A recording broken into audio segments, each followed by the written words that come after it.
Isang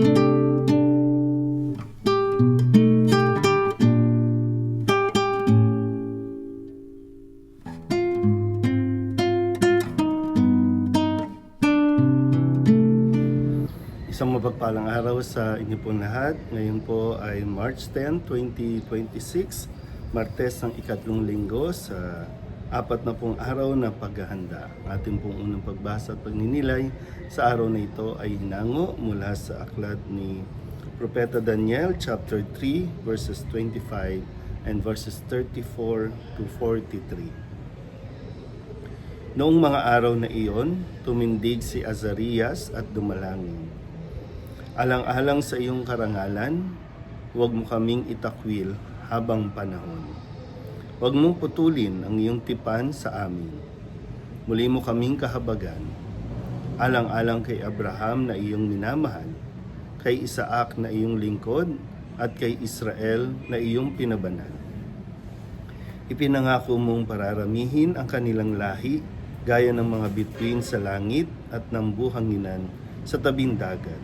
Subalit ngayon, Panginoon, kami ay naging pinakamaliit na bansa dahil sa aming mga kasalanan. Kami ang pinakaabang ngayon sa sanlibutan. Wala kaming hari, mga propeta o mga tagapanguna ngayon. Walang templong mapag-alayan ng mga handog na susunugin, mga hain at kamanyang. Wala man lamang lugar na mapaghandugan upang kami ay humingi ng awa mo. Ngunit lumalapit kami sa iyo ngayon na bagbag ang puso at nagpapakumbaba.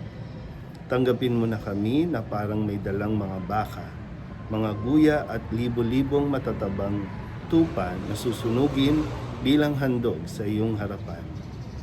Tanggapin mo ang aming pagsisisi bilang handog upang kami matutong sumunod sa iyo ng buong puso.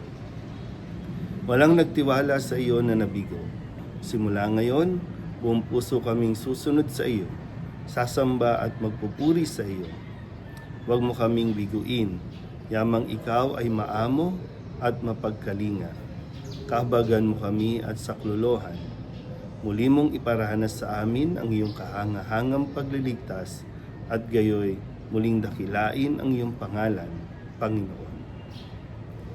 Ang salita ng Diyos. Muli po, isang mapagpalang araw sa inyo pong lahat. Tayo po ay nasa ikatlong linggo na ng ating pong paglalakbay at muli ang panawagan nga sa atin na sa mga panahong ito, ang pinaka mahalaga na paghahanda na ating pong kailangang magawa ay yung makapagsisi sa ating mga kasalanan at makapagbalik loob sa Diyos. Gaya ng inilahad sa ating unang pagbasa sa pamamagitan ng dalangin ni Azarias kung saan ay inaalala niya at kumbaga may pag-ako na dahil sa kanilang kasalanan, katigasan ng ulo, kung kaya sila po ay naging isa sa pinakamaliit na bansa na dating pinakamakapangyarihan, pinakamalakas, pinakamayaman. Pero yun nga po, sa paglipas ng panahon, matapos si Abraham, si Isaac at si Israel, ang tuluyan ng nakalimot ang iba pang mga sumunod ng mga tinawag ng Panginoon para pangunahan.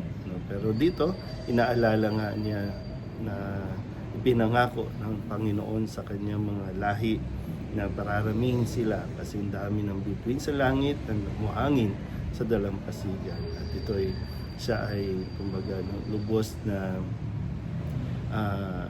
nagmamakaawa na humihingi ng habag sa Panginoon na sila ay patawarin at sila ay muling tulungan at ipagtanggol. At yun naman po ang tanging hinihintay ng Panginoon sa bawat isa din sa atin na talagang makita natin sa ating mga sarili ang ating mga kamalian at akuin ang bawat responsibilidad na nakaakibat dito. Tandaan natin, ang Diyos ay lubos na mahabagin at handang magpatawad sa mga taong humihingi ng tawad. Patuloy niya itong ipagtatanggol at patuloy niya itong bibiyayaan ng kanyang mga pangangailangan. Kaya nawa, magkaroon nawa tayo ng lakas ng loob, magdasal tayo na sa ganun ay hindi tayo mahiya at hindi rin tayo maduwag na lumapit sa Kanya sa pagkukumpisa. Muli po, isang mapagpalang araw sa inyo po.